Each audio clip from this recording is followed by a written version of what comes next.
before I start, I just want to say to everybody that one piece of housekeeping for tonight is if you hear the fire alarm go off, that is not a practice run, that's a real thing. There's no fire alarm set for tonight. I think you all had clear instructions in your email when you RSVP'd as to what to do if the fire alarm goes off, so I'm not going to run through that now in the interest of time. But we'd like to kickstart tonight's session with Deepak. Could you tell me your thoughts on Scott O'Malley, the CEO of ISDA, International Swaps and Derivatives Association's comment that derivatives play a critical role in the efficient performance of markets and the mobilisation of capital?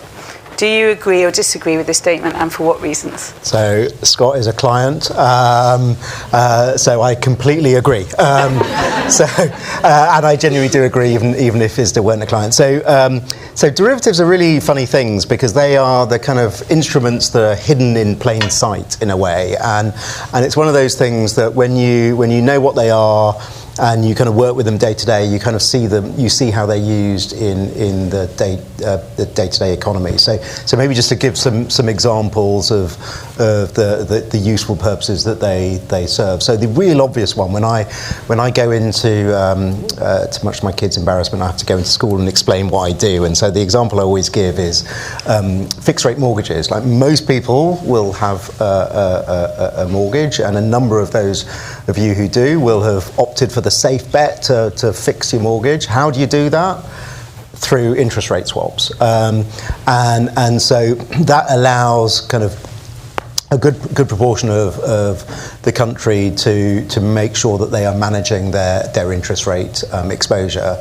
And it always makes me laugh, particularly in the high interest rate environment that we've been in, when you turn on Radio 4 in the morning and they're talking about the swap rates, which is what basically leads you to figure out whether or not interest rates are likely to go down or up, which then feeds into the direction of travel for fixed rate mortgages. So that's one example. Another one that we kind of neglect, but again it's really apparent in our day-to-day business is airlines. So airlines use derivatives to hedge their oil price exposure. And so again, when I go into school and explain this to my kids, I say, well, would you think do you think it's appropriate if you pay £100 for an airline ticket, and then just when you get onto the plane, the airline says, well, the oil price has gone up since you booked your ticket, so it's now £300, and they're like outraged, there's a bunch of 10-year-olds outraged at someone doing that. And the reason they don't do that necessarily is because they've locked in the futures price on airline oil or jet oil. And then we're seeing a lot in the world of interest rate exposure management at the moment. Obviously high interest rates now, and so a number of companies are using interest rate derivatives to hedge their exposures. Currency risk is another one that, again, hidden in plain sight, but the amount of currency hedging that goes on, even Linklaters, as a law firm, we hedge our currency exposure because we are a UK law firm, so our kind of sterling denominated, but we have offices around the world, which means that we have income and liabilities that are denominated in other currencies, and so we use derivatives just to manage that exposure. So what I think they are pervasive. I do think they are a critical tool in the financial markets. They have obviously had a bit of bad press, so you have to use them sensibly and wisely. And I do think that there's been a much more of a greater push, both from a regulatory perspective and just kind of market sensitivities and kind of consumer duties to make sure that people are using them sensibly. So, long way of saying, yes, I agree, they're quite an important tool. Fantastic. Thank you very much, Deepak. And so thank you for giving us all an overview of the utilitarian aspect of derivatives and how they serve us and what purpose they serve. And now I'd like to turn to Ed, who is very knowledgeable about how far back derivatives go, and we're going to delve right back into time to a comment that Ed has made on one of his very well-known podcasts about derivatives going all the way back to Mesopotamia. Could you please elaborate on this? Thank you very much. It's lovely to be here. I also am an alumni of University of Law, although it was called the College of Law when I attended. I did my LPC in 95, 96 in Store Street, so lovely to be here. I have indeed said that derivatives go all the way back to ancient Mesopotamia, and this came up because I've written many books on derivatives, credit derivatives, equity derivatives, commodity derivatives. And my father is a historian, and he's written many books on Philip II and the Spanish Armada and similar. And after I published one of my books, I received an email from a lawyer at White and Case, and he was a Spanish lawyer. He said, "This Christmas, I've read your book on credit derivatives, and I've read your father's book, Global Crisis." And I called up my dad. And I said, "I bet this is probably the only person in the world who's read both books." And we sort of turned to the history of derivatives, and there has been some stuff written about it before. Sometimes people have said, "Oh, well, derivatives goes back thousands of years because somebody had done something that's vaguely similar to buying up olives for a fixed price and at a future date." And I looked at this and think, well, it's not really derivatives at all which was being explained. But my dad was at that time also teaching a course on ancient civilizations. And so we looked up some of the sources, and we got back to ancient Mesopotamia, 2,000 years BC, and we discussed, what's a definition of a derivative. So if you think of the modern definition that we would use of it's a financial instrument that derives its value from an underlying asset, such as Deepak said, could be jet fuel, could be commodities, equities, credit, or similar. It's entered into by the parties for a reason. But we drill into that financial instrument, and the key thing is these swaps, options, forwards, structured notes are assignable contracts. So to say were there derivatives thousands of years ago, we went and looked at the ancient Mesopotamia civilization, and there was an emperor called Hammurabi, and they had commodities forwards. And what would happen was farmers would, at the start of the harvest, they would sell their crop in advance to an exchange for an agreed price at a future date. So you've got a contract to sell an underlying asset, commodities, grain, agreed price, future date. That wasn't enough for me to say that's a derivative. What did make it a derivative is these contracts were assignable. So these contracts were traded at the exchange. And Deepak also mentioned regulation. They had great regulation. You broke the rules, you were executed. So it was a very, very strong regulatory environment as well, which accompanied that. We then see this coming up in ancient Rome to some extent. We looked at the market on indulgences as well. We thought there were some similarities for that. Where we really did see it was there was a futures market in tulips in the Netherlands in the 17th century. That came back into the press with crypto, where people were saying, well, is there an analogy with these tulips that went out to equivalent of millions in modern day money for tulip bulbs, and then the bottom fell out the market and it never came back. And then we've saw them in the city. So at the Royal Exchange in the 17th century, we were seeing the trading of equity derivatives, so forwards and options on the new underlying stocks. The South Sea bubble happened about that time. Equity derivatives were banned in the 18th century for some time. And then we looked at the growth of derivatives in the Americas, again, driven by commodities in the 20th century. So we put this into a video 10 years ago, and we did a video we called History of Derivatives, Ancient Mesopotamia to Trading Places. And the reason we chose Trading Places, it's a movie from 1984, Eddie Murphy, Dan Aykroyd. If you haven't seen it, it's fantastic, and it sort of centres around a futures exchange in Chicago. The reason we chose that is it's the year before ISDA's created, which is 1985. It's a lovely cut-off point as well. So whenever we talk about these modern instruments, I think where this goes very nicely into what Deepak was saying is the derivatives were done for an underlying reason, which was farmers trying to lock in the price of their harvest at the start of the season when they've got their costs.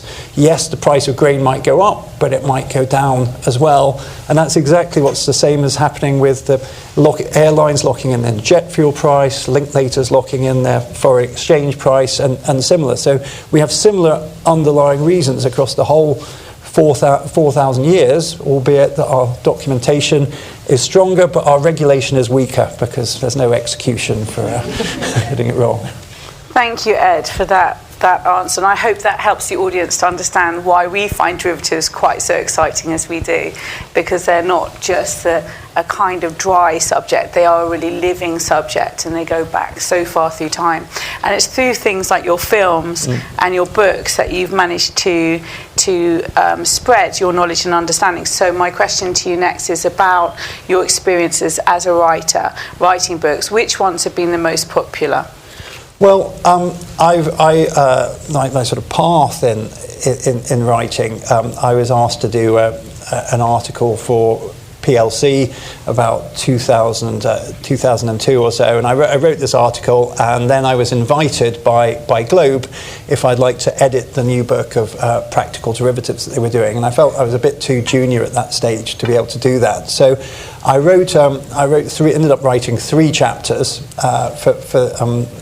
for practical derivatives, and at the end of that, I really thought I'd love to write a book on credit derivatives. At the time, I was a single chap. I was living at home, and where do you find the time to do it? So I used to just work every weekend, and the challenges were, I've spoken to lots of people about how they write, and some people say, well, I'm going to set myself the whole morning I'm going to write. I used to set myself a word count and think if it takes me till the evening, I'll work all day. If I manage to finish at my lunchtime, I'll do that. And I used to do 2,000 words every Saturday, every Sunday, and eventually that got up to about 180,000 words in the end. And I published Credit Derivatives, published it in 2007.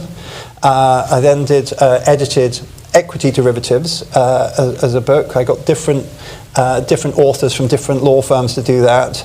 The next time I did Commodity derivatives, and I got associates from my own law firm to do that, and then after that I did a second edition of Credit Derivatives several years later, 2017, and I took over the editing of Practical Derivatives. We're now on our 4th edition, which I do with March and Perzanovsky, and it's a really good book across lots of different asset classes, and there's very different challenges for each one. If you're writing your own book, you've got to be very disciplined. You've got to work through it relentlessly. My next thing was thinking, well, it'd be easy to edit a book, but you find that you reach out to people in different jurisdictions. I wasn't so structured in what I asked for up front, and so you get very different chapters come in. Had to do a lot of work to edit that to make it all work. Interesting. And then I thought, well, this will be easy. I'm a partner now. I'll get all my associates to do chapters, and they'll be so in fear they'll all deliver their chapters at the deadline. And nobody did. Everybody's talking to each other, and gradually you get people over the line. And it is that real challenge with books. My publisher tells me that the amount of falsehoods that come through when lawyers do not hit their deadlines. She told me that one day she had on a book there was 15 chapters, and 4 lawyers who were contributing chapters claimed that their computer had completely crashed at the weekend, and they couldn't deliver their chapter. So when that actually did happen to me, I actually just sat down and rewrote it. I didn't dare to claim it. So just that you've covered a lot of my questions about your work as an author and an editor. The only 2 remaining questions that I had is which book sold the most copies, and which one was the most criticised and why? Well, actually, it's the same book. Actually, my Credit Derivatives book in 2007. So I published this in May 2007. And I covered all of the financial products that were being done. I published it before the financial crisis. I was very critical of a product in there that was called CPDOs. And CPDOs were a form of credit derivative where you just, every time, they would have massive leverage in them, and so 17 times the principal would be leveraged. Every time one of these things closed out, you just increase the leverage. And I compared in my book, I said, this is a bit like going to a casino and gambling on red and black, and every time you lose, you double your bet. And one of the banks that had a desk doing this were on the verge of complaining about me to my law firm that I'd written this, and then their deal started to go bust. And then they all got fired, and then the financial crisis happened. So that was quite a bit of a lesson in be careful about what you write about. The book did very well, and then I redid it. There's a lot of changes over the coming years, and I did a new version of that in 2017 as a new credit derivatives book, and it's continued to do very well. It doesn't. You do get royalties, but for the hours spent, it's pennies. It's all within the reward of writing something. So it's a love of something other than. I think yes, but I think you do. I do think, and I would recommend anybody here, if you're interested in writing, try writing articles. It's much easier now because you can self-publish articles on LinkedIn and similar. But you do become, I think, a much better lawyer. You do become a much better at legal writing as well. It's a good discipline. It's almost therapeutic to do it. And I did say to my publisher when I had a number of young children suddenly, I said, I'm going to have to retire for 5 or 6 years from this, but I will come back and do some more writing later on. Thank you, Ed. So now, thank you very much for covering the distant past realms of derivatives and your work as an author. And moving over to Nick now, we're going to look at the future. And can you tell us whether there are any changes on the horizon that you believe market participants in this space need to be aware of?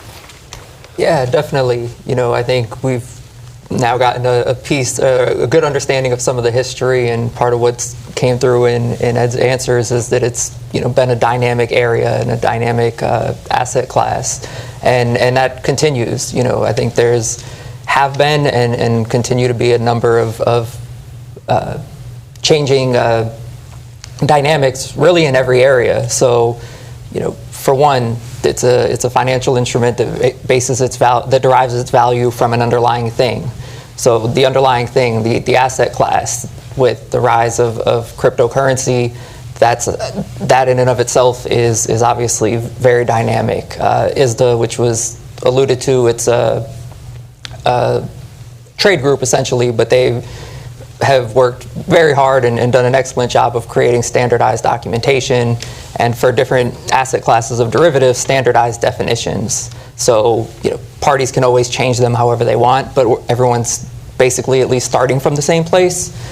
And very recently, they released the first edition of the digital asset definitions. The nature of crypto markets, from how prices are determined to the fact that they trade 24/7, is markedly different from anything that anyone was used to. And while the definitions did a great job of taking all that into account, there's still a lot of evolution and battle testing that needs to get done in that space. Obviously, after the financial crisis, there was a host of regulatory changes, the laws that were passed, rules that were set to be made. A lot of those now, the U.S. has been a bit behind, but for the most part, most of those rules now have officially been implemented.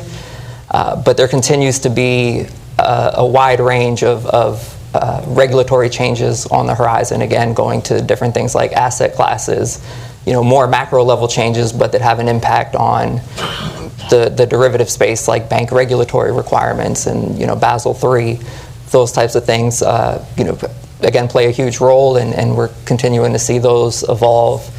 The products themselves, right? Those are constantly changing based on the environment that we're in, both the market factors and the regulatory factors. So, one trade or class of trades that has gotten a lot more popular over the past couple of years, as banks are required to hold more capital on their balance sheet, is finding ways to transfer risk off of that balance sheet through the use of derivatives. And it can be done in a number of different ways, but what it essentially does is if a bank has product one, let's say it's a $10 liability, and because of the nature of that liability, they need to hold $3 worth of capital. So $3 they need to just keep in a separate account because they have this $10 thing. Using derivatives, they can effectively transform that $10 thing that would have required them to hold $3 worth of capital into a thing that only requires them to hold $1.50, for instance. And so then they now have an extra $1.50 that they can put into the market, whether it's loans or whatever other bank activities they want to do. So again, in the nature of the products we're seeing, that's continuing to evolve.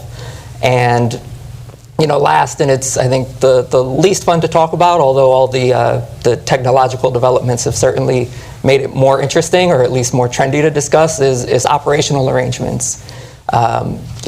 Derivatives up until very recently were very often just bilateral, bank and hedge fund, or farmer and central clearing agency buying a future.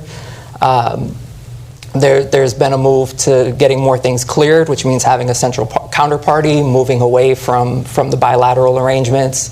There's also been a huge increase across the world in terms of margin, which is essentially security collateral that you need to post when you theoretically would owe based on the current market value.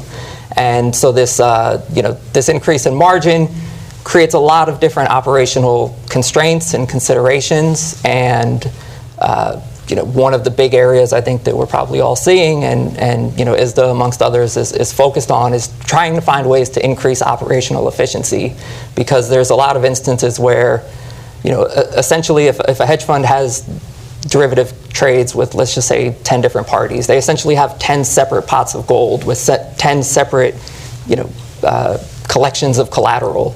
And they might be doing really well on thing 1, not so much on thing 10. So they need to post more margin on thing 10, but the only value that they could readily transfer is some of that value from deal number 1 that's doing good. How quickly can they get that over? Things like that. So the operational aspects, I think, are also, again, a huge space. Thank you, Nick. I'm now going to ask a few questions from our speakers that are a bit more personal and moving away from the industry sector.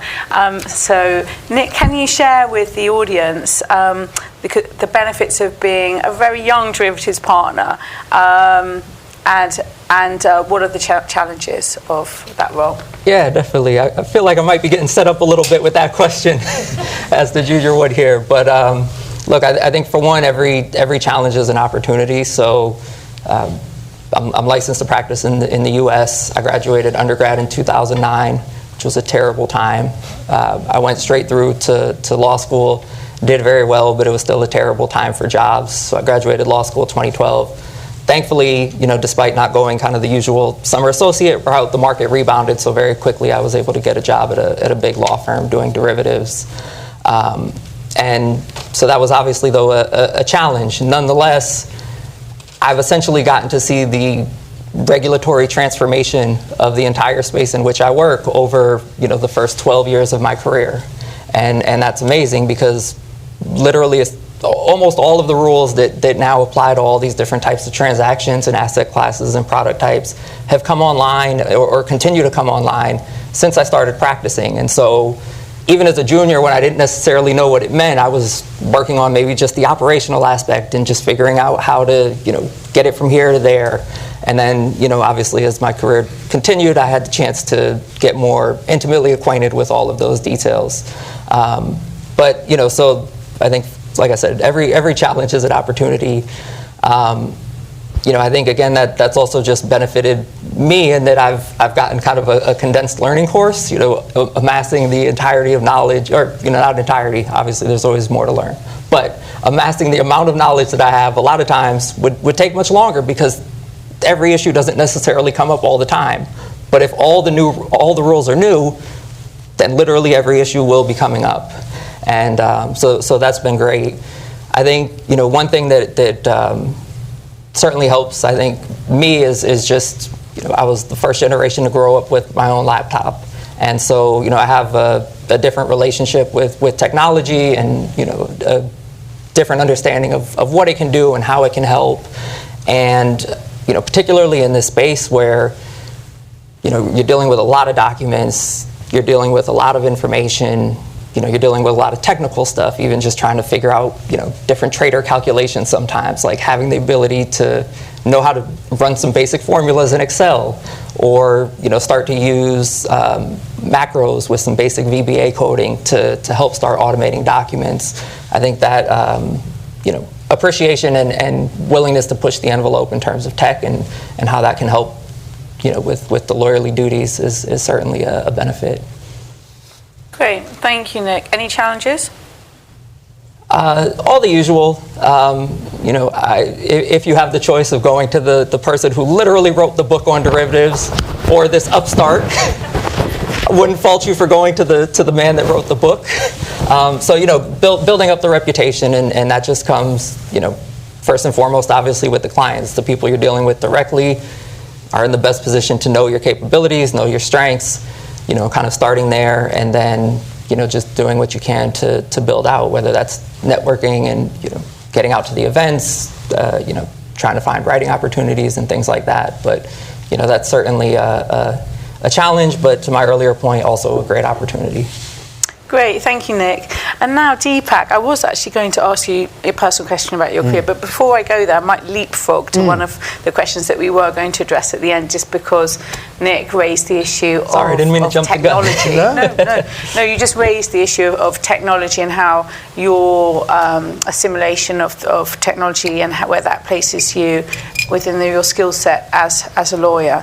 And Deepak, you were going to actually discuss what role can technology play in the evolution of the derivatives market. And I just thought, on the back of Nick's question, maybe we should jump on to that. Yeah, and I'll say one thing actually. It's quite funny. Just when I was interviewing as a trainee before you did, one of the key distinguishing features between law firms is whether trainees had their own computer. Forget laptop. It was sometimes you had to share a computer. So things have moved on. So then when it comes to the use of technology in the derivatives market nowadays, one of the great things about this market is, as you were saying, Nick, there's a lot of volume, there's a lot of standardization, and it's a really kind of cutting edge market from the 17th, 18th century onwards. And so there's a real role for technology. So what we are seeing, and I have a particular interest in it, is actually how can you move the way in which lawyers perform their roles forward. So one of the things that we focus on is we've built a platform here at Linklaters actually that helps negotiate ISDA documentation. So it allows you to automate documents. So what we find is what associates normally spend an hour producing from a precedent, actually they can do it within 10 minutes. And then you are able to negotiate documents online. So you're capturing what I'm now learning is the role of a lawyer is not necessarily to argue forever to get the best deal. And it sounds a bit crazy, but in the olden days you'd see people spend hours negotiating about reasonable efforts versus best efforts and stuff like that, when it's not, as my daughter would say, it's not that deep. And so what comes out of it is actually what is much more valuable to large organisations is the data that is within the contract. So that's one thing I've learned. And so now actually when we're producing contracts, we have a mind to the data that is within contracts. And so how can you actually produce the contracts in such a way that the data is much more readily transferable into other systems that will use those contractual terms. So that's led to a different way of drafting even, actually. So Nick, you mentioned, for example, the digital asset derivatives definitions, which we put together. We did that with codification in mind. So it's like probably no other contract that you've read, because it is written with if da-da-da-da, then da-da-da. And so that means that it's much more readily convertible into code. You could probably do all of the coding as well, but but it does go to show that technology and law need to work hand in hand, and I do think the role of a lawyer has evolved, because you need to see the kind of where you sit in the universe, and it's not, as I say, all about negotiating really micro points. It's about moving those contractual terms so that they can actually be used in practice. Lovely, thank you, Deepak. And now to revert to the more personal questions. So you yourself are currently a partner at Linklaters.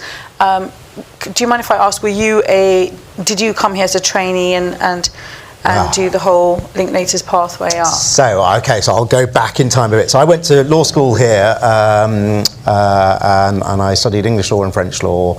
I really just wanted to go and live in Paris for a while, to be honest. I had no other interest in French law. But when I was there, I thought, actually, I'm not sure if I want to be a lawyer. I'm going to go quite into a lot of detail, so cut me off. So then I was like, actually, what I'll do is I'll go and work in a bank. So I got an internship at JP Morgan. And I had to interview I had seven interviews to actually get into their internship program. And then they looked at my CV and they said, this guy's studying law. So what we're going to do is we're going to put him in the basement, and we're going to get him to check day count fractions in bond terms and conditions for 10 weeks. And it was one of those kind of programs where they take you out because they want to woo you into the firm. And so I'm not very good at holding my alcohol. And so after about 5 weeks, we had one of these big things. And I said that I had a few too many, and basically said, what a waste, right? You've 7 interviews. I'm checking day count fractions. It's ridiculous. So that was on a Thursday night. Friday morning, I went into work slightly hungover. Got a phone call from HR, absolutely petrified. So I went up, and they said, well, we took on board your feedback, and you're absolutely right. And so they moved me into the equity derivatives business. So there's a long way of saying this is how I got into derivatives, because I got drunk one night. And so I then decided, actually, I do want to be a lawyer. So then I interviewed here. Got rejected. It was like my worst ever interview. So anyway, long story short, I went to Clifford Chance, where I had quite a nice time, but my wife was a trainee here, and she said, you would like it here. So I came for what I thought was a coffee, but apparently coffee doesn't mean coffee. Coffee is actually an interview. And so anyway, I joined on qualification and then stayed. So I've been here, it will be 24 years next month. So made partner in 2007. Worst time, apart from publication of your book, it was the worst time because it was the onset of the financial crisis. But it was really interesting in terms of, and jumping around a little bit in terms of, how the life of a lawyer evolves from whatever it was, late 90s through to now. I touched on trainees didn't have their own computers. The other one was, I remember negotiating, being sent out overseas to negotiate a derivative to finance a submarine, which was the most kind of bizarre use of a derivative. And I said, well, I'm in this foreign country. Can I please have a BlackBerry? Because otherwise I'm completely incommunicado. Most of you won't even remember what BlackBerry is, but completely incommunicado. And they said, no, because you're too junior to have a BlackBerry. And so I was like, this is crazy. So just to say that the world has changed so much, because now, not only do you have the iPhone, it's with you all the time, and you are kind of completely and utterly contactable. So that's been the kind of story into Linklaters. So you had to climb the ladder through being a trainee to an associate to a senior associate to a partner. What are your particular favourite aspects of being a partner? How has it changed your day-to-day work in terms of what you actually have to do? Do you spend most of your time organising the associates and the senior associates? Do you miss doing any of the groundwork, or do you enjoy it more orchestrating the orchestra as well? So misconception is that we play golf all the time. That doesn't happen, actually. I think I've certainly worked harder as a partner than ever I worked before. It is very different, and it depends on the day of the week, actually, if I'm honest, as to whether I prefer life as a partner or as it was as an associate.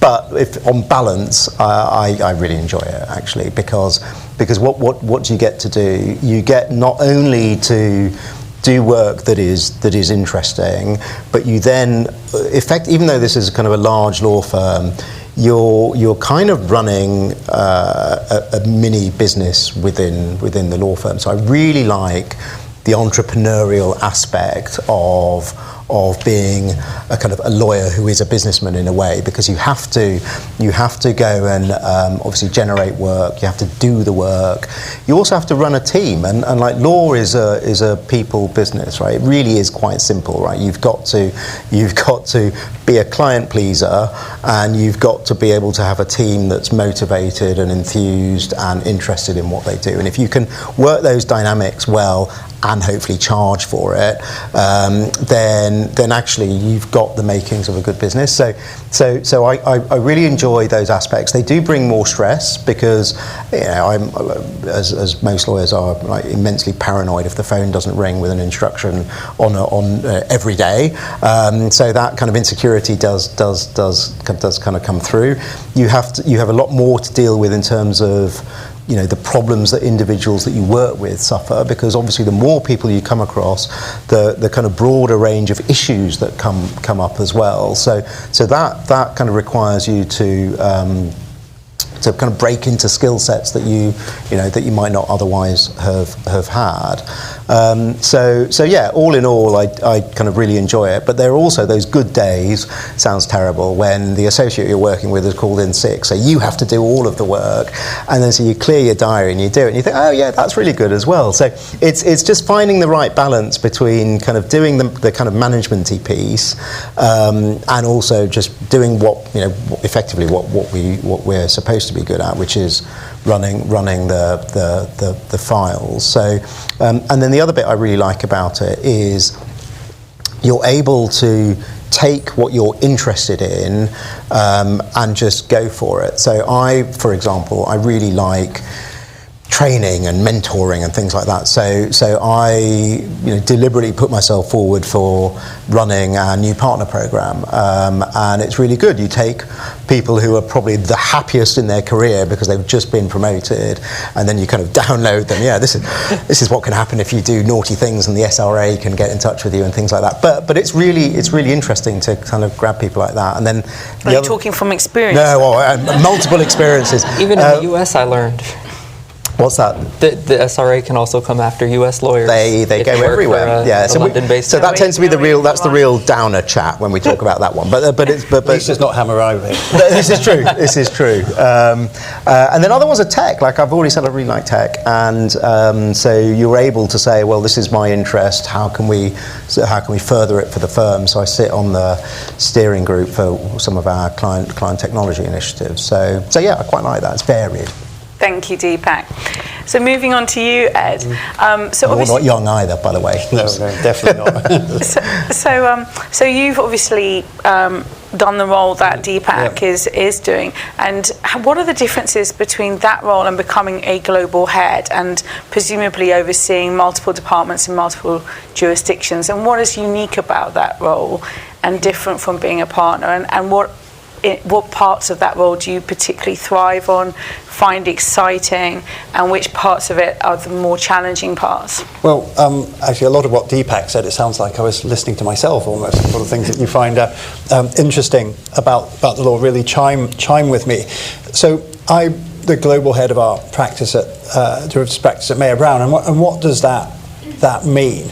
It means you need to have a very strong US practice, you need to have a very strong English practice here in London, you need to be able to cover the EU rules, you need to have some form of practice out in Asia as well. And I think the best way to explain that is as well is being able to follow clients through their global needs. So I'll take an example, Santander Bank, and a type of product that we do, which is synthetic securitization credit risk transfer products, which in spite of the name is actually very much a derivative-driven product. So we did the first of basically these are regulatory capital-driven trades. It's things that we used to see before the financial crisis that were done as synthetic CDOs. Now there are ways that the banks are able to save the amount of capital that they hold against large billions of dollars of loan portfolios using derivatives. So we did the first deal in Mexico for Santander back in 2018. We actually did the second one for them several years later, closing last year. We repeated that deal in Brazil. I just closed a similar deal in Chile. And as they moved this product, which we'd been working on in Europe, it's very, very popular, into the US, we were using our US lawyers are drafting all of the documentation for that. They're complying with the US regulatory rules. But the client is based here, and the client needs to save its regulatory capital in Europe. So we would be drafting these US documents to comply with European rules. I'd be writing these memorandums that would go to the regulator to say all of these rules have been complied with, this is how they're complied with, therefore the bank can save can save its capital. And so what I like about that chimes with what Deepak said. I really like that academic piece of being able to pull together different laws. It's very, very challenging. I love that entrepreneurial piece as well of getting to know the clients. You can't just sit there and wait for the work to come in. You've got to go out and you've got to build those relationships in multiple countries as well. So that, I think there's very, very few jobs in the world where you can be entrepreneurial and academic at the same time is what I like. It's usually one or the other. So to be able to pull that together, and then sometimes just to be, even when you sort of work from home for a day and you get to lunchtime, you think, well, I've been speaking to people in Mexico, in the US, and we do a lot of work in Turkey as well. And you think you're covering all of these different jurisdictions just from your desk is a real part of that I like, together with having a global team and working together to do that. When you mentioned that, the challenges of that is finding the right work. What's actually going to work with that global piece? And one of the things we've seen over the period is there are lots of it's a very expensive resource to have a global practice. And there are people coming in as alternative legal service providers. There's the accountants.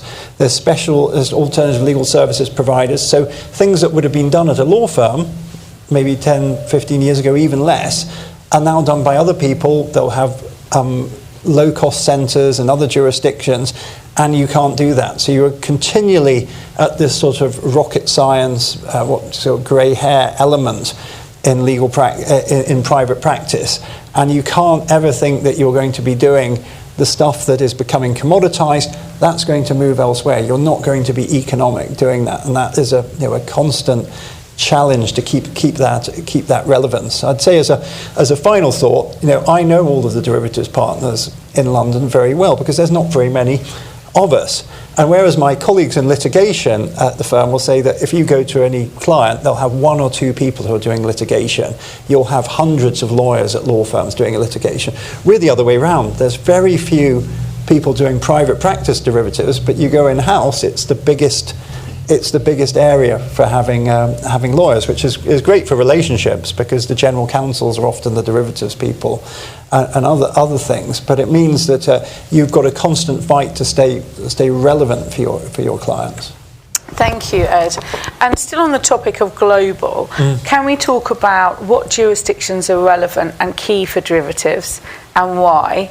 And has Brexit threatened English law as a governing law for derivatives? In fact, that last question was the subject of an entire session at A&O, I think last year. They did a whole 3 hours on this subject, but you've got 5 minutes. Okay, well, Thank you. Well, there's two principal jurisdictions for derivatives, and that is English law and New York law. I think that about 90%, probably even much more than that, of derivatives law contracts are done under English law or New York law. So those are the most relevant jurisdictions, but counterparties for derivatives contracts will be located everywhere.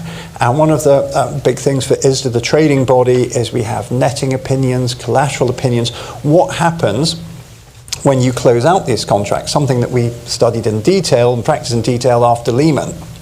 So you're dealing with the insolvency jurisdictions of anywhere in the world. And so you do need to have those relationships with law firms everywhere. We've done 30 jurisdiction surveys in different countries of how to, what are the closeout mechanisms in those countries. So you must have the English and New York piece. And we, our belief is about 70% of legal spend generally in the world is in the United States. And New York law derivatives are a big piece. So you need to have that US piece. That's a very important piece. But English law is the piece that works, that everybody respects as well. So you'll find that the contracts are under English law, and then you have the relevance of how does the insolvency work, how does the closeout, how does the netting work out in other jurisdictions, and then you overlay that the regulation as well. So in each jurisdiction, it can have its own regulatory element. So for the EU, we have EU regulation. For the UK, we have UK regulation. You have Dodd-Frank regulation in the US. And any jurisdiction at all, there's going to be some form of regulation as well. So that again makes that very relevant, the different laws. Moving on to the Brexit piece is interesting.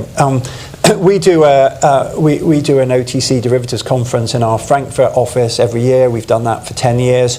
2016, unfortunately for me, the OTC derivatives conference was 2 days after the Brexit vote, and our German partners bullied me into speaking to an audience about this size about the effect of Brexit, and we had drinks afterwards, and our offices were on the 30th floor of this tower, and our German clients were pointing out where I might like to live when we all moved to Frankfurt, and they were saying you'd love this suburb over here on the edge of Frankfurt. But it hasn't happened. You come back every year, and I say, well, has everybody moved out to Frankfurt? And they haven't. And ISDA had a period of, I think, being rather forced to do this, to say, well, we'll set up the English law ISDA master agreement. We will do some local law, some EU law equivalents. They did not choose German law because there's a system of what's called protocols, which just does not work under German law. So they picked French law and Irish law as the two forms of ISDA master agreement. The Irish law one, if you redline it against the English law one, it's almost identical. There's a different paragraph for insolvency. The French one is quite different. There's a real push to push this French law one from some French lawyers who I know well because I spent some time at Gide in Paris. But I keep asking clients, and I'm interested if Deepak's found similar. I keep asking clients, have you ever used one of these? And I haven't found a case of a cross-border example of, say, a French counterparty entering into a derivatives contract with a Spanish counterparty and using the French law version. Or even more so, an Italian counterparty with a German counterparty and they're choosing the French law version. I just haven't seen that happen. So whereas what we're seeing is we're seeing quite a lot of individuals from our financial institution clients moving to Paris in the main. We haven't really seen it happen in Germany. But we're not seeing a shift to using EU laws instead of English law. Deepak, I'd be interested if you've seen something. No, as soon as when you said cross-border, I was like, I'm with you. Like, no one's. I've seen a lot of French domestic use, so no, I agree with that. And the other one that's interesting, just topical at the moment, is the removal of banker bonus caps as well. Actually, because now we're starting to see some people who have moved out to Paris think about coming back. So there's a tension there around the size of presence that firms need to have kind of in the EU versus London. I mean, the interesting one as well was there was a big discussion that clearing which was a big business in the UK, was going to move to the EU, and there was a push to move this to Frankfurt. And we always thought that if post-Brexit the EU had said, right, we are choosing Frankfurt, that is going to be our capital market centre, it would have been a real challenge to London. But it became quite fractious, and actually it was the French that blocked a lot of the clearing moving to Germany. So some of that's moving across, but even a year or two ago we thought, well, that's probably going to move to the EU, and that seems less likely. So with time, that pressure seems to be moving somewhat. Certainly for derivatives, not something that keeps us too busy outside of the main, doing some clearing agreements, but it's a big part for the derivatives industry of London. It made me wonder whether I should refresh that French law degree that I got, and my wife, I did drive her a bit nuts, saying, "Okay, well, we've got to go and I'll requalify as a French lawyer."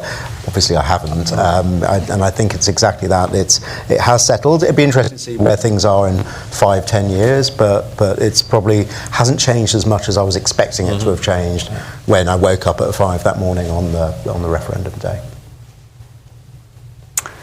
Thank you, Deepak and Ed. And Deepak, moving to the next question now.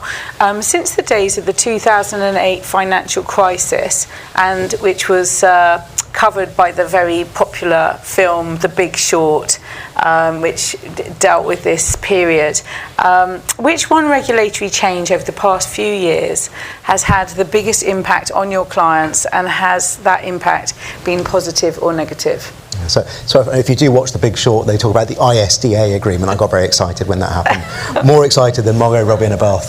But then in terms of the regulation, I think we've seen what happened with the financial crisis was there was a clear illustration of people not really knowing what was happening in the derivatives market. So regulators didn't know where the risk actually lay. And also we saw that there were actually some quite large exposures in terms of risks that people were running, and that risk wasn't adequately covered off. So we saw basically global regulation introduced. And what did that do? It did a few things. One was to effectively force people to report their derivatives transactions. So now, every time a transaction is entered into, it gets reported. The idea being, if the music stops, the regulators can pull the reports and figure out where the risk lies. Let's see if that can actually work, because there's quite a lot of data in there, but there's that piece. And then the other bit was around exposures.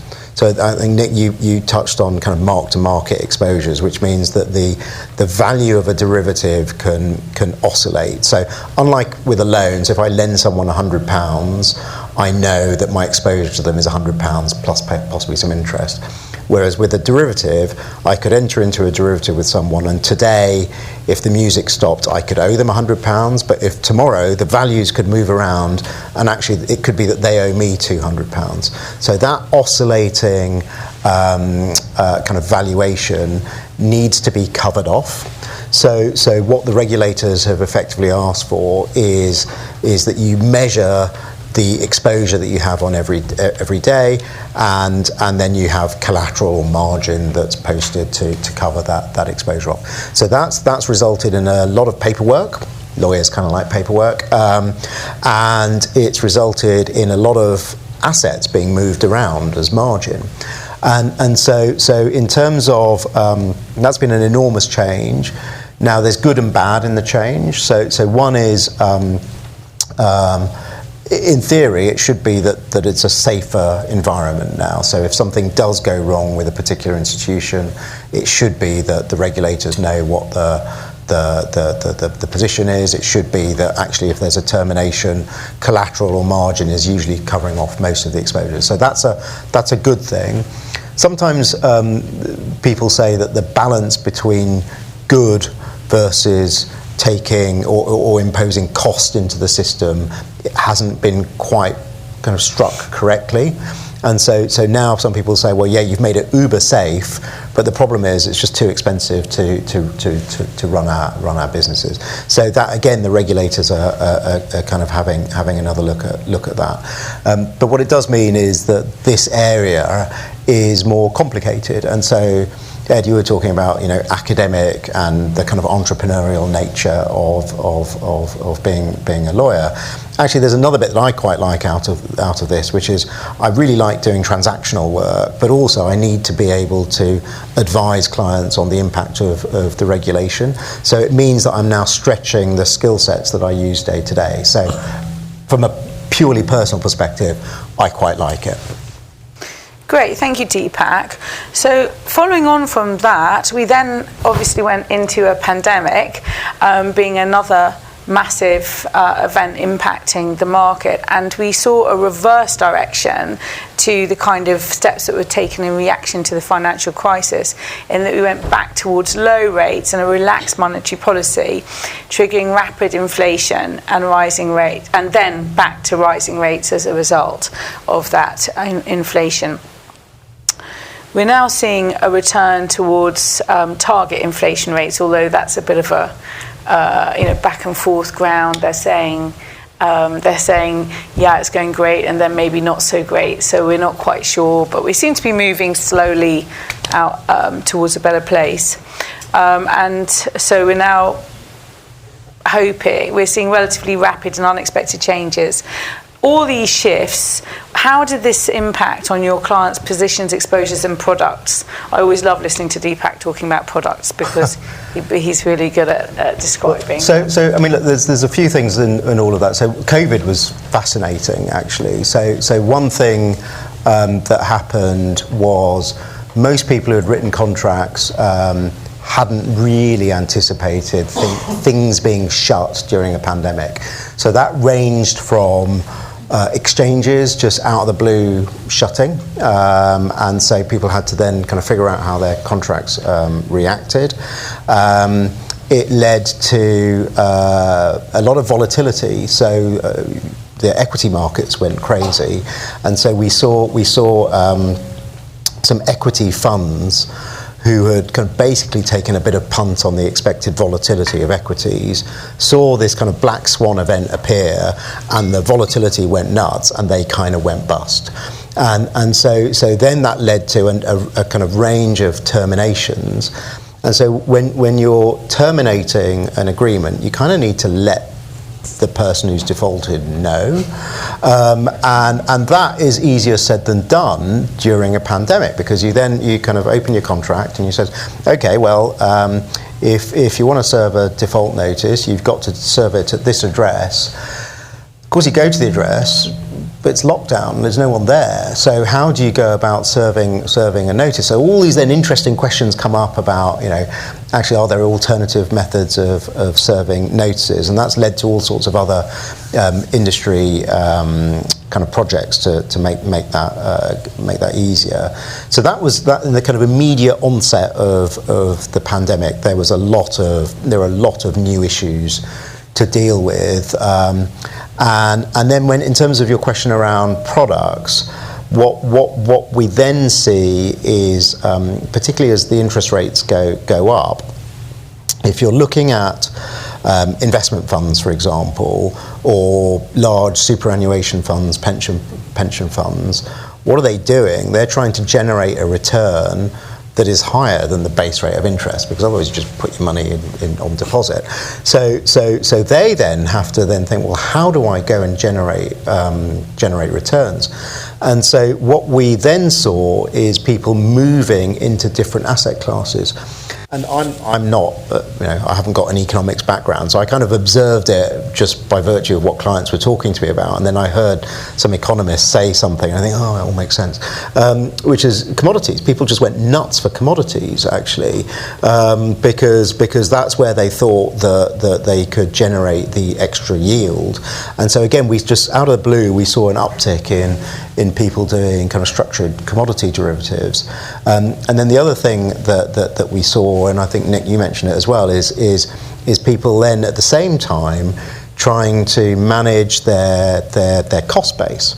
And so when you're a bank, one of the largest, apart from your IT bill, one of your largest cost bases is regulatory capital, and both of you have talked about this, that we then saw an uptick in people using credit derivatives to try and release regulatory capital because they saw that as a kind of cost base that they could try and reduce. So that's kind of what we saw over those few years, which is quite interesting.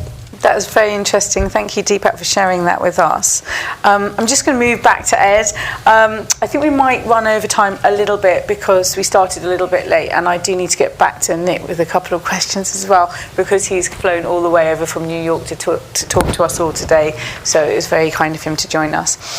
So Ed, how have derivative practices and the work they do for clients changed in your time since you left the University of Law? Well, as I mentioned earlier, I left the University of Law in 1996, having done the LPC.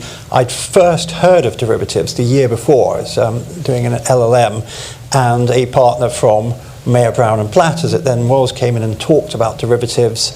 And I always joke when I talk to our trainees, I should have said, I'll have your job one day, and you guys will probably say that and do that to me at some point.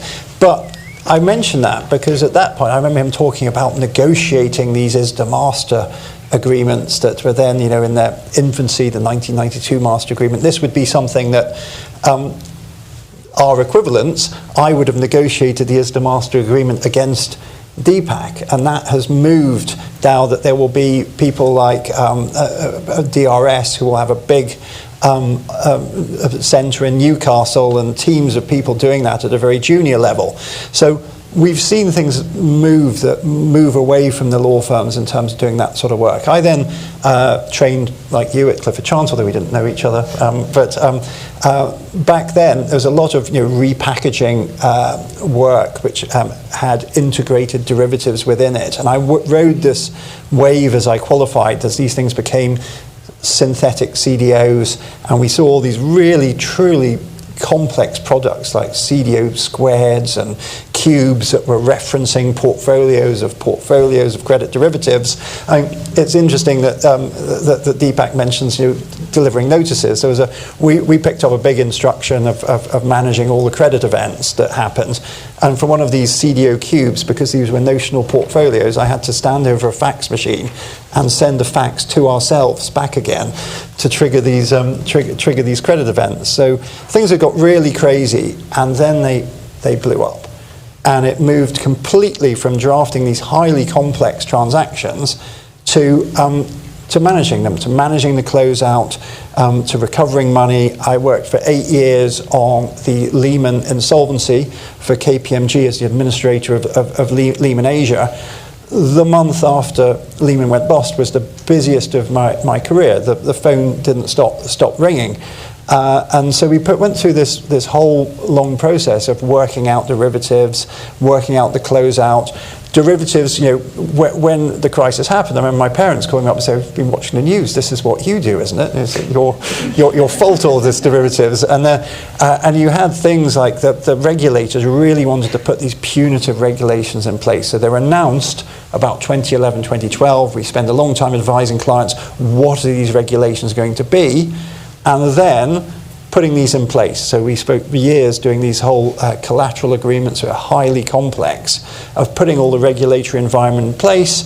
And then we've seen new asset classes come through in the last few years, crypto that's mentioned, ESG derivatives as well. And what's really keeping us busy is that as a consequence of the financial crisis, capital requirements for banks are much tighter, and derivatives being driven by ways of reallocating capital risks to insurers, to other investors, to private equity and similar. So it really has changed over that period. There are some similarities, some things that don't change, but I think every 2 or 3 years it's been very different. And what we were doing with initial margin, which was was 6 years of work of what were the rules, putting all of this in place globally. That's done and dusted. Then we had LIBOR transition. How do we transition all the LIBOR rates? That was 2 years of intensive work. that is finished, we've now got the new Basel IV regulations coming into place. That's going to be driving things as well. So there are different themes that come through, and this isn't the end. If we have this talk in a few years' time, there'll be something entirely new that's come through. So back to the point that derivatives are fun and exciting. So Ed, my final question for you, moving from an overview of the entirety of your career to the present, what impact do you think the current change of leadership in the United Kingdom could have with the move from Conservative Party to the Labour Party on the derivatives market? Well, the big thing is going to be divergence with the EU, and it's very difficult to say what that difference will be. So when we have sort of Brexit Day, we have all the EU regulations that are implemented into UK law. So I think what we're going to see is, to what extent are we going to see divergence with the EU? I think that from what we're seeing being said, we're less likely to see a divergence as we would have with a continued Conservative government. But there will be things such as, we mentioned ESG, emissions allowances are different now in the UK to the EU. There will be a continuing difference on that front. I see that being one of the main pieces. The same will be how's the regulatory environment going to go as well. Deepak mentioned bankers' bonus caps maybe disappearing, or maybe not as well. It's early days to say it, but those are the sort of things that will make a difference. What will drive institutions back towards the UK? To what extent will we see divergence with the EU, with laws as they're implemented? Brilliant, thank you, Ed, that's very helpful. And on that same subject, just moving over to you, Nick, as I mentioned, we are going to go over time a little bit, and then we'll move into Q&A with the audience. I hope you're all still comfortable with that. I've just got a few questions for Nick. On that point of current changes of political parties, moving over to look at the United States, if you do see a change of leadership in the US at the next general election, could we expect to see any impact on the degree of regulation of the market? Do you think a change of leadership may lead to a more regulated or a less regulated market from a US perspective? Yeah, it's a great question. I'll try not to do the American thing and just assume that everybody understands all the workings of our system. A lot of the rules regulations, laws that govern this space are done at the agency level. Our equivalent of the FCA, the SEC, which deals with securities, and the CFTC, which deals with commodities and futures. And there's a lot of overlap between the two. But it's mainly done through an administrative rulemaking process. And the way those generally work is each agency will have 5 commissioners. And if there's a Democratic president in office, then 3 of those commissioners will be Democratic. If there's a Republican president in office, 3 of those commissioners will be Republican. And so those agencies have, other than some, at least up until this most recent Supreme Court term, those agencies had a lot of discretion and a pretty broad mandate in terms of how they can adopt rules, implement rules, etc. Historically, you could assume that Republicans were going to try to deregulate and that Democrats were going to try to add regulation.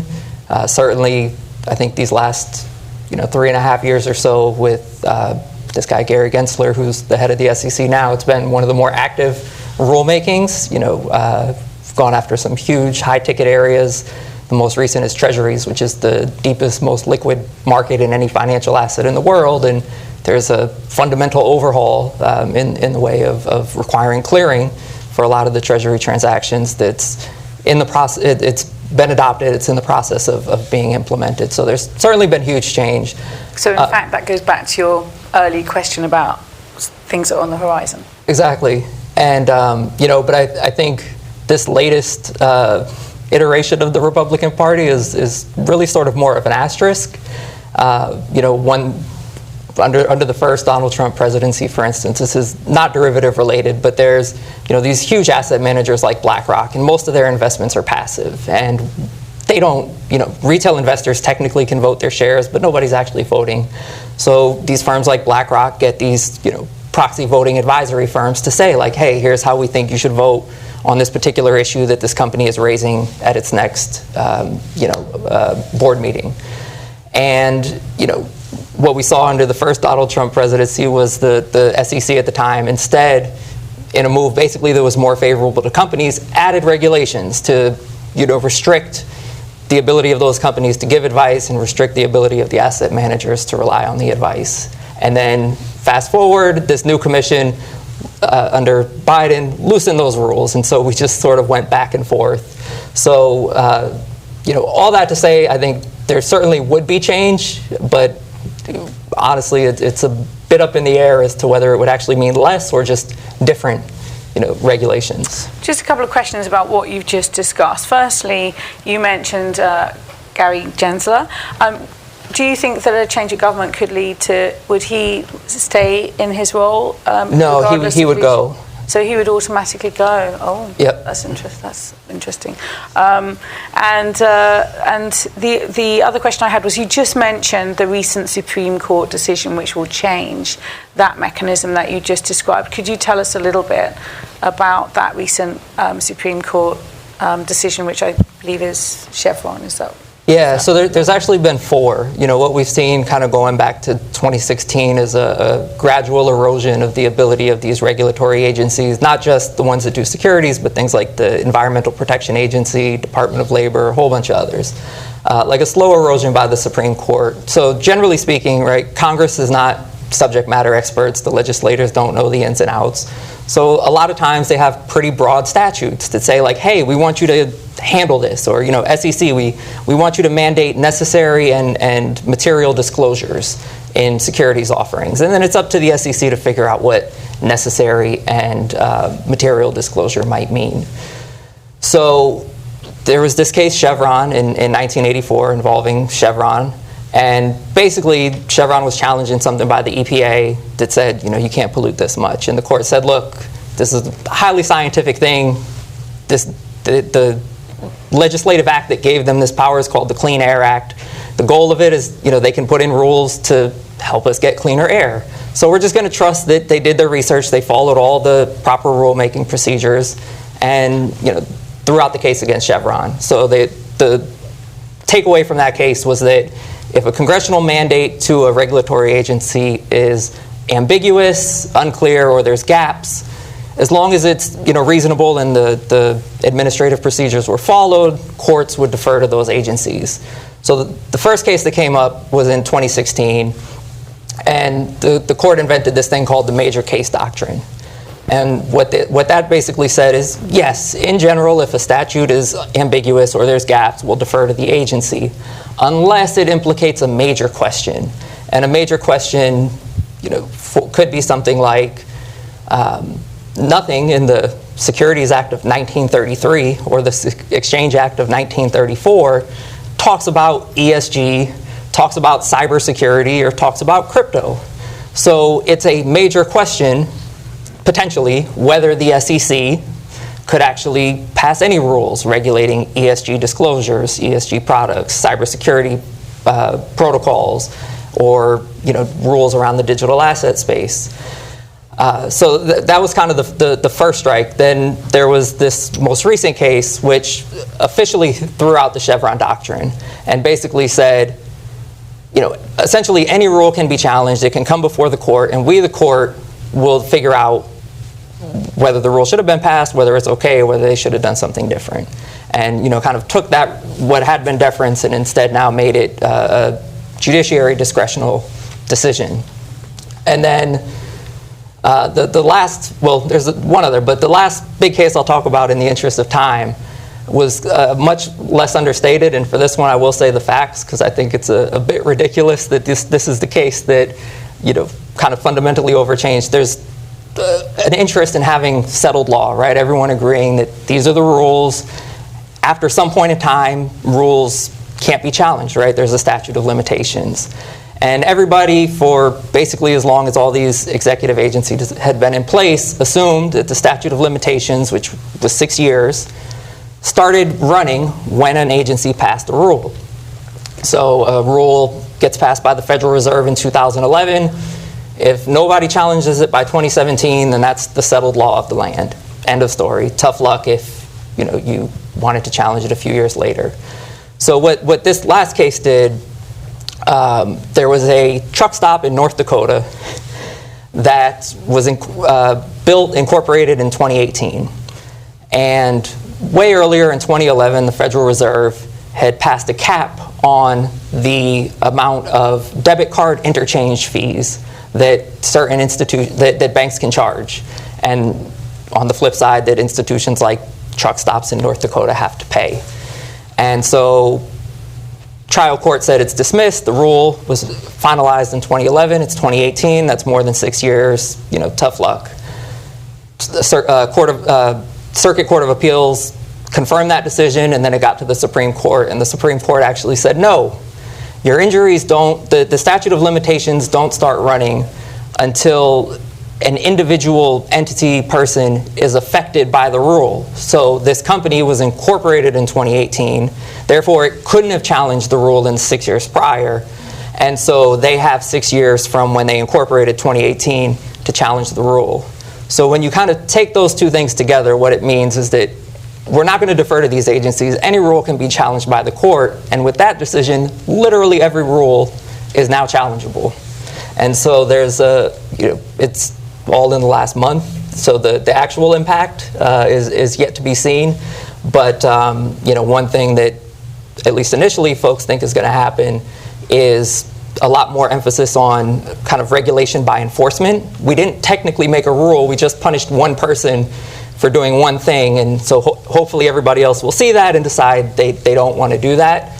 But there was one other case that I won't get into that it put a constraint on certain of the regulatory agencies' abilities to bring certain enforcement actions through kind of a process other than trial, which Congress had authorized them to do. So even their ability to regulate by enforcement is also kind of up in the air now based on one of these latest decisions. Thank you, Nick, for giving us that insight into the US and the way the legal system works. It was very interesting. I just want to bring us back to kind of a more global point again with regard to derivatives and the way that derivatives as a market. Throughout this conversation today and the discussion we've been looking at different the impact of different events really on this market throughout the last, 20, 30 years, although Ed's discussion may have gone back really just a few years maybe.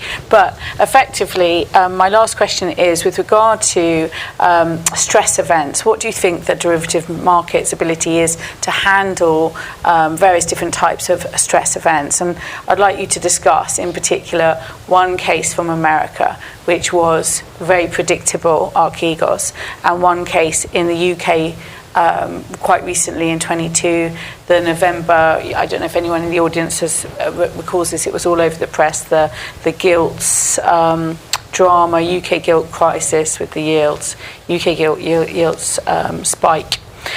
So Nick, could you talk about those two events and whether you feel the derivatives market has the ability to take the impact of this kind of volatility? Yeah, definitely. So as Deepak had said, a lot of the goals of most of the regulations that have come out after the global financial crisis have been focused on, reporting. So let's call that transparency. Having a better sense of how deep this market is and where certain exposures might lie. And another big goal was in reducing the risk, specifically counterparty risk, right? So that whole variation margin thing that everyone has talked about. What that does is it reduces the likelihood that if Rebecca owes me money under a derivative, if she's posting incremental amounts every day, barring a huge one-day swing, even if she does default, my loss is probably going to be pretty limited because most of her collateral, most of what she owed me would have already been posted in the form of collateral.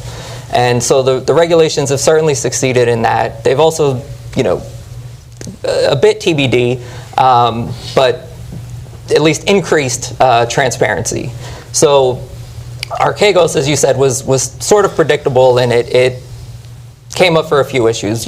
One, but I'll set this aside, is just there was outright fraud involved. The founder, there was this family office. He was a former successful hedge fund person, like one of the Tiger Cubs, and created a family office and then out of nowhere had a net worth of 36 billion and nobody had ever heard of him. The reason everyone had finally heard of him is that he had basically piled into a very small number of stocks, hugely leveraged positions with essentially every bank across the street.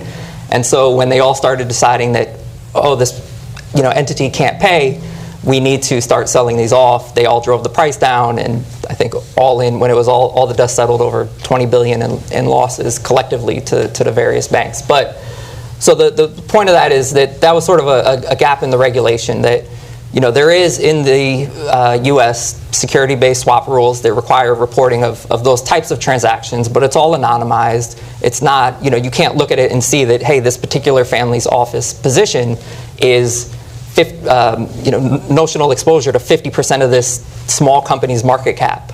So they're basically not controlling the price movements.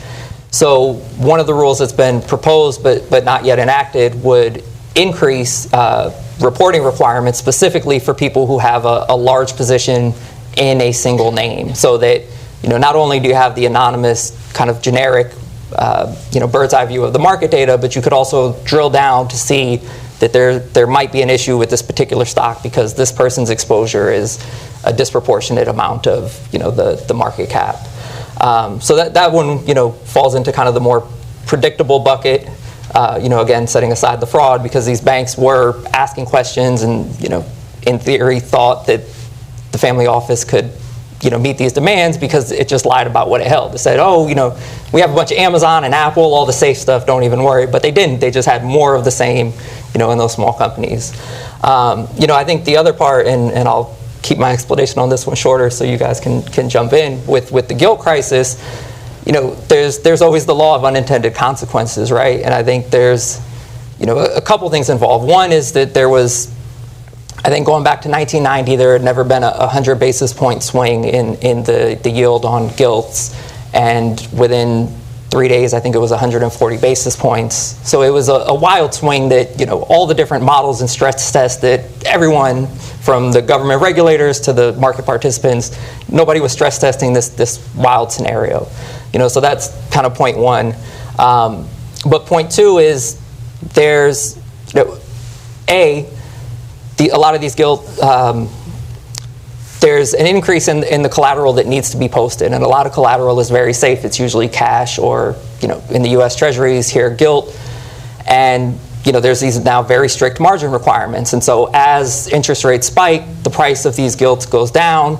So now, even if nobody actually thinks there's going to be a default in the payment of the gilts, and that realistically it's still worth $100 plus, or face amount plus accrued interest, they have to require more margin.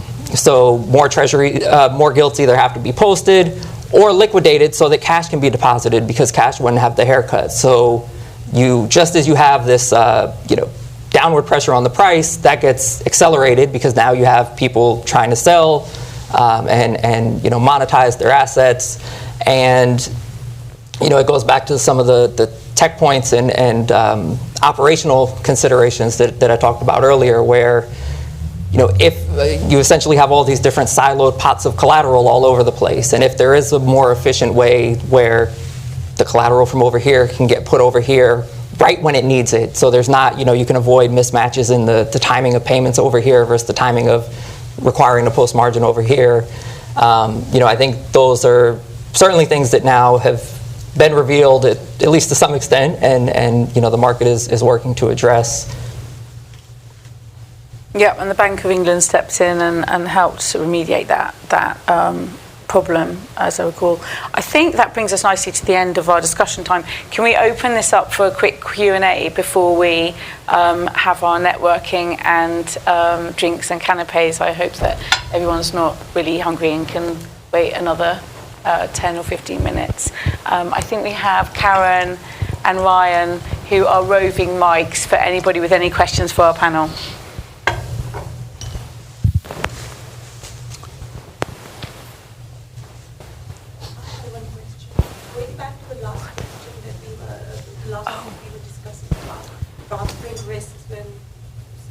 Some payments are required in this jurisdiction that could be had from another. Would that not lead to the contagion risk And would regulators not try to avoid that? If there's pressure on one jurisdiction. Sorry, could you just repeat the question now you've got the mic? Sorry. I'll go back to the last point that we were discussing that Mick elaborated on. If there's a requirement in one jurisdiction, there's pressure, selling pressure, that you could settle with having resources from another jurisdiction, would that not lead to a contagion risk, something that regulators always try to avoid? So, there is the law of unintended consequences, so certainly would never say never. I think the thought would be that, rather than having to immediately sell off, some assets so that you can meet your margin call here, if you already had, maybe gilts or maybe something else, over in this other place that you could monetize without either by transferring or, some sort of securities finance transaction, but some way to monetize that without having to liquidate, then the decrease in everyone trying to liquidate would help to ease some of the, in this case, downward price pressure that the necessity to meet margin calls caused. Thank you.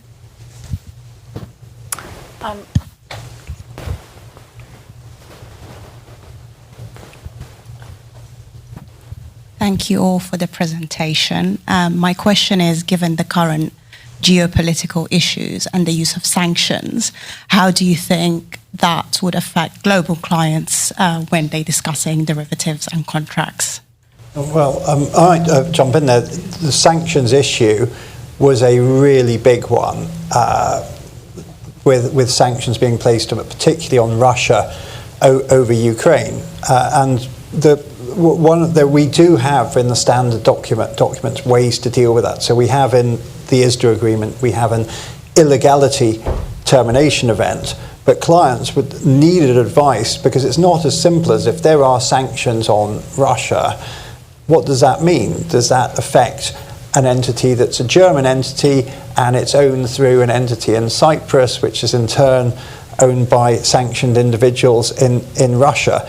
So there was a huge appetite for advice in relation to sanctions generally, which were sanctioned entities, and then what was the effect of delivering this illegality termination event.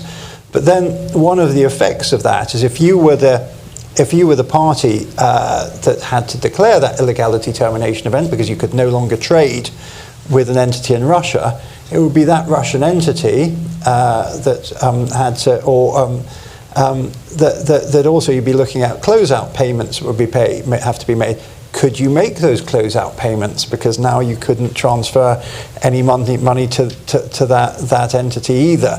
So there are all sorts of complexities around that, and it's not just UK sanctions. You've got EU sanctions, you've got US sanctions as well, and the consequences of getting it wrong are horrific. If you look at some of the fines that are put in place for dealing with Iran, for example, contrary to Iranian sanctions, you're looking at hundreds of millions of dollars being placed in fines, and the US has a massive extraterritorial reach. So just by using the US dollar system, you can be brought into that effect. So absolutely, it will go through waves of activity. So something happens on a geopolitical level, sanctions are put in place, then you need to have good sanctions advice, and you would have a lot of appetite from your global clients, because the consequence of making a mistake can not only be massive financially, they can also be criminal as well.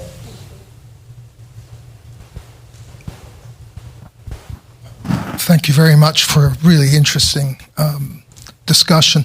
My question is related to governance and the ongoing litigation in interest rate swaps, which has started back in Hazel. Now we're in the last vestiges of litigation in Italian municipals in particular. Mm-hmm. There was an interesting case with the municipality of Venice, in which the High Court ruled in favor of the idea that when the municipality entered the swap, interest rate swap, which was a very interesting one, just to contextualize, it was it's a municipality that gets revenue in euro, and they swapped the floating rate euro into a dollar fixed rate, which doesn't really make a lot of sense.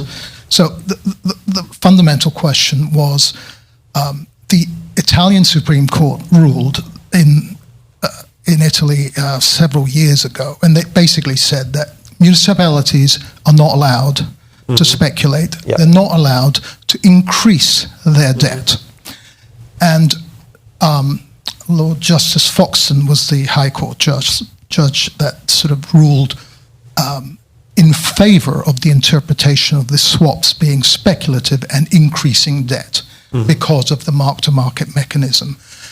And my question is that the Justice Phlox, who was the Court of Appeal justice, basically said, I'm going to look back to the original swap, which came from Bear Stearns. It was novated into a new swap. And what he said is, because I see that that swap was defined as a hedge, it is a hedge. He didn't get into the fact that there is a basis risk because I'm going into essentially a currency swap on top of an interest rate swap for an entity that has no business. I mean, I'm a local authority, what's it doing sort of borrowing in dollars, essentially, if its revenues are all in euro? So my question is, this is a very fundamental disparity between English law and the law of a European country. And what do you think? What do you think the consequences of this are in terms of the stability of the law in this area? Well, you've got two, Deepa, I'll let you jump in as well, but you've got two elements that you've raised there. So the contract would have been under English law, so you would have had an English law judge interpreting that contract. But part of that would be that the entity entering into that contract must have had capacity to do so, which would have been, in the example you gave, judged by the Italian court. And this is where it becomes quite complex, because you will have a divergence between the two. You're more likely to get a ruling, perhaps in Italy, that a local authority has lost money and therefore it was this awful foreign bank that offered this contract, therefore they should not have to pay that amount. And you used that example of Hazel from many years ago, where Hammersmith Council had entered into massive swaps, and what happened? The courts decided, actually that was ultra vires, they shouldn't have entered into that. So the consequence years later is there's a lot more focus on getting legal opinions that indeed there is the proper capacity to enter into those contracts. But you are often, and this is the global point, you are going to get those tensions between the legal systems. They are not always going to match. We worked on a very big case that involved UBS, which had entered into credit derivatives with the Leipzig Water Authority. This ran from aspects of that, went all the way up to the Supreme Court. But one of the first battles was, should this be in front of the German courts? Should it be in front of the UK courts? And the first win for the bank was actually to get that in front of the courts, the English courts. But I think you will always get that tension. There's no easy answer to that, other than I think the governance, and your question started with the governance. The governance is much stronger now. When we were talking about years before the financial crisis, it was quite light. There were very few people doing the regulatory element. That's a major part of the institutions now. You would not see those swaps being entered into today, but yes, it's been huge, the litigation that's flown for years. I agree, and regulators have basically woken up, dare I say, to some of the risks where people don't have that governance, and so I've been proactively interrogating the legal due diligence that banks in particular undertake. So that's not only around capacity, but also if your counterparty becomes insolvent, do you know whether your contract will work, i.e. closeout netting will work? So I think the issue, people are much more alive to the issue nowadays.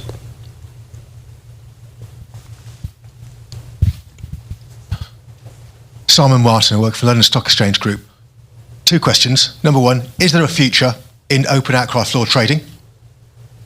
Second question, thank you for a fascinating discussion.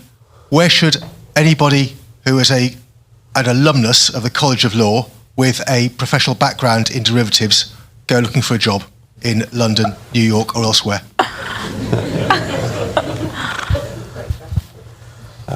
I'll take the easy one on the open outcry trading. It used to be that whenever you saw the news, it made great theatre, and they'd show all these people in blazers, and they'd be shouting about the prices. And actually, what you wouldn't see so much, was there would be people at computer screens at the edge of the open outcry trading floor that were running all of these systems. And I think there's only one. Is it the oil, or one of the oil ones? That is the only one that is left as open outcry. And unfortunately, I think it's gone. Everything's, and we comment on the technology. It's the technology that's pushed us through, the sheer volume of millions of trades. And when we see the figures that come through from ISDA of the trillions and trillions of dollars that are done through interest rate swaps and other areas, they're centrally cleared, they're on standardized contracts.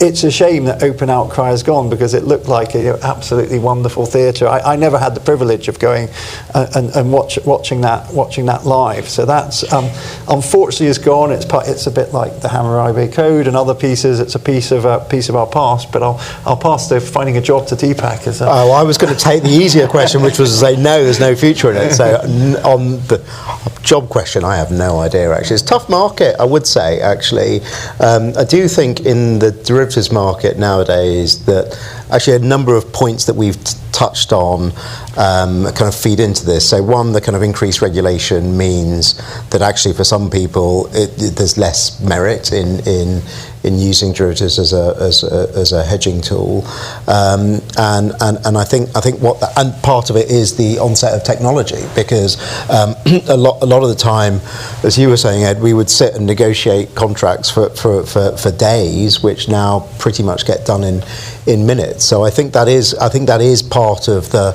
evolution of the industry. So I haven't quite answered the question, but that was me. But actually, I think where the jobs lie, a lot of it is on the regulatory, the regulatory side, the enforcement, and the technology side as well. I believe there's about 10,000 people who are employed in derivatives in London, and if you divided that up, it would be a huge amount on that tech side, compliance, all of that bit to putting it together. And we're just a small handful of private practice lawyers. I'll finish it up just to say in the US, the open outcry is officially done. There was always a fear that they were sort of the market makers of last resort, but COVID necessitated not having them for a time, and the world didn't end, so open outcry did. On the job front, one thing, I think alumni networks are great, at least in the US. One of the features on all the law firm websites is by searching by law school. And when I was first starting out, I would just email, I'd look to find folks, that just went to St. John's, ideally that went to St. John's, that did something in the security finance space, and just reach out like, hey, I would love to chat, just hear more about your job. And people love to talk about themselves, so you get a surprisingly high hit rate. And it's only gotten easier now, obviously, with everyone knowing how to use Zoom and Teams and WebEx and all of that. I know you've all been sitting here for 1 hour, 43 minutes now, listening to this fascinating subject. I think we've got time for just one more question, and then I'm going to suggest everyone goes to grab food and drinks. We have the last question. Thank you. My name is Adnan. I'm an LLM student at Queen Mary, and I've worked in Islamic finance for 2 years. So my question is about Islamic derivatives. I wanted to know if you could just give us a brief account of how you've helped Islamic banks and Islamic financial institutions hedge their risks in a Sharia-compliant way. And also, have we seen a take-up of certain agreements like ISDA/IFM Better Howard agreement in some jurisdictions, for example, like Malaysia or the Middle East? Well, I also did an LLM at Queen Mary. It was a fascinating year, actually, really sort of broadened my horizons. There is what are the issues with Islamic finance and derivatives? One of the main ones is interest rates, which do not fit with Islamic finance. Another element is speculation as well. So there is an Islamic finance is the master agreement, and derivatives are used with Islamic finance structures. We, as a global law firm, we do have a presence in Dubai, but it's not a particularly large one. And most of the Islamic there are, of course, the Malaysian Islamic finance derivatives, but it's a bigger market in the Middle East generally. But I think it's using and adapting European structures that then can fit into the Islamic finance piece and be blessed or approved by Islamic scholars. But there's huge pools of capital that are sitting there. There are deals. I think Linklaters, you've done more of those than we have. Yeah, on the usage, we are seeing more and more actually, and it's a really hot topic at the moment. So both on kind of how I would consider a product to be an interest rate or an FX product. And we are also seeing more traditional Islamic finance kind of lending, so murabahas, and then the associated profit rate swap that sits alongside. So that is something that we, and it's quite interesting in terms of the kind of market users. So you're right. So Malaysia as well, we are seeing in our Singapore and Hong Kong offices a kind of uptick, and equally out of London and Dubai and Riyadh, we're seeing an uptick. And what we're also noticing is actually a lot of business is heading in that direction, and so that means that as part of the armory, if you like, in terms of what banks and investment firms are offering clients in the region, it's not only traditional finance but also Islamic finance. So yeah, very topical actually. Thank you, Deepak. Thank you very much. Before we all go and enjoy the networking and have some drinks and some canapes next door, which I do hope you'll all stay for, we are being kicked out by Linklaters at 9:30, so please take full advantage until that time.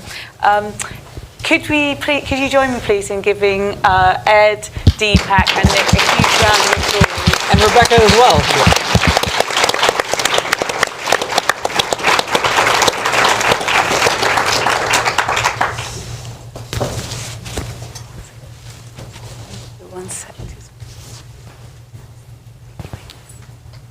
So I've just got to wait because I've got something for you.